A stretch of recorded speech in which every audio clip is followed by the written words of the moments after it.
எல்லாம் வச்சிருப்பாங்க. அது வந்து சாந்தி பண்ணணும். எதுக்கு அந்த வந்து முச்சந்தி அந்த முக்கு வீட்டுல வந்து குடியிருக்கும் போது வேல் வைக்கிறாங்க அப்படின்னா, ஒரு 4-5 பக்கம் சுத்தி போடுறாங்கன்னு வச்சுக்கோங்க. அங்க இருக்க எல்லா நெகட்டிவ் எனர்ஜியும் அங்க வந்து ஸ்டோரேஜ் ஆகும். எல்லா வீட்லயும் கழிச்சு போடுறாங்க இல்லைங்களா? எல்லா சுத்தி போடுறாங்க எல்லா இடத்துலயும். அது வந்து ஒண்ணு இடம் வேணும் இல்லங்க.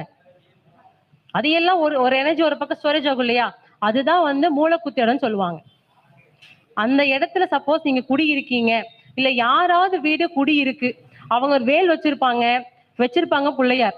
அவங்களுக்கு வந்து அது என்ன பண்ணும் கேட்டீங்கன்னா, வெள்ளிக்கிழமையும் அமாவாசை பௌர்ணமியும் மஞ்சள் தண்ணீர் ஊற்றி அதை சாந்திப்படுத்தணும்.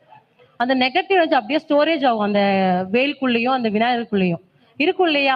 அதுக்கு மஞ்சள் தண்ணீர் ஊற்றி சாந்தி கட்டாயம் படுத்தணும். அமாவாசை பௌர்ணமி வாரம் வெள்ளிக்கிழமை வேல் வச்சிருக்காங்கன்னா கட்டாயம் அவங்க எலுமிச்சங்கனி குத்தி வைக்கணும் அதில். ஏன்னா அது ஒரு ஆயுதம் தானே.